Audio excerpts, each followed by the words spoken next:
Hey guys, it's Amber here with eTrailer. Today we're going to talk about portable jump starters. So a couple weeks ago, my car right here died in the parking lot of a grocery store on the first cold day of the year here in Missouri, and I had to call a friend to come jump start my car for me. So after that, I started looking into portable jump starters so that if it ever happened again, I wouldn't need to call anyone. I could just jump start my car myself.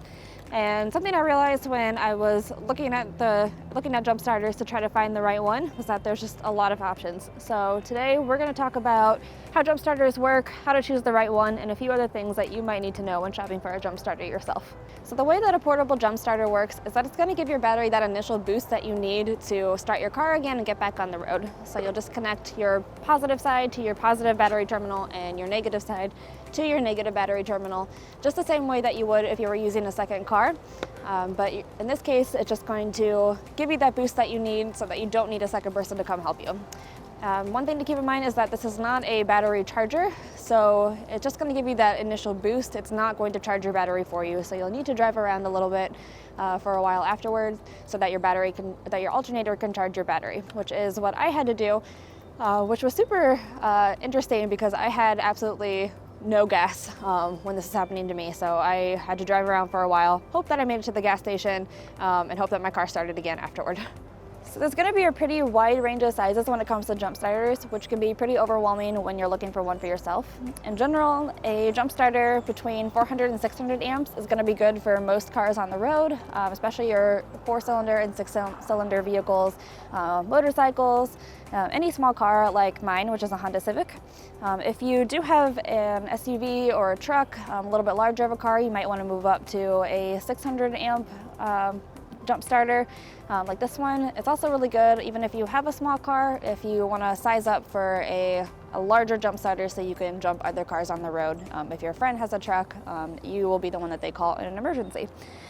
Anything after that in the 800 to 1,000 range is going to be really good for RVs, really large diesel trucks, so your really big vehicles. And after that, anything over 1,000 amps is going to be more for your semi-trucks and construction equipment, just really large vehicles. This is not something that I would ever use for my own car. It's just an example that we have here.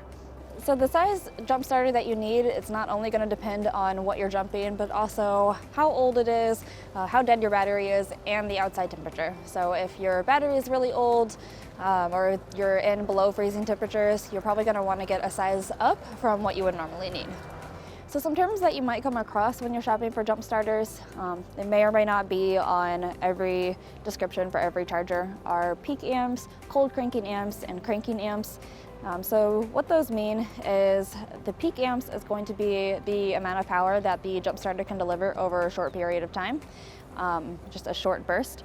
The cranking amps are going to be the amount of power that's delivered over a 30-second period above freezing temperatures. And cold cranking amps are going to be the amount of power delivered over 30 seconds, but in 0-degree temperatures while sustaining at least 7.2 volts. So the manufacturers may or may not list all those numbers on their products, but you know what they mean. In general, if the manufacturer lists amps, like this is a 900 amp jump starter, you can go with that. But if you are really getting into the technical specs, if you're going to be in below freezing temperatures and you want to look at those cold cranking amps, that is something to consider. So a couple other questions are how long the jump starters last and how do you charge them. So they will tell you how long that they last. So they might last 20 jump starts, they might last 40 jump starts before they need charging. But it's just going to depend on your jump starter. A good general rule of thumb is to always make sure to charge it after you use it, or at least every 6 months if you're not using it, especially if it's sitting in a really hot or cold car, just to make sure that it's there when you need it in an emergency situation. And the way that you charge them, some of them have these little 12-volt plugs that you can just plug into your car's port. And you can also just plug them into your outlet at home. So the cool thing about jump starters is that they often come with other features as well. So some of them come with reverse polarity protection, which is just going to be good in case you hook it up wrong to your battery. It's going to make sure that you don't damage anything. But they also come with USB chargers for your phones and other devices. Some of them come with work lights, some of them come with tire inflators. It can really just be a good all-around safety device to have on hand. So the jump starter that I chose after all my research was this Noco charger here. What I really like about it is it's more than enough power for my car, and it also provides charging ports for my phone. And I've been in some situations where I've been on the side of the road with 2% battery, and that's really scary. So this is going to be perfect for making sure that my car and my phone are all charged up and ready when I need it.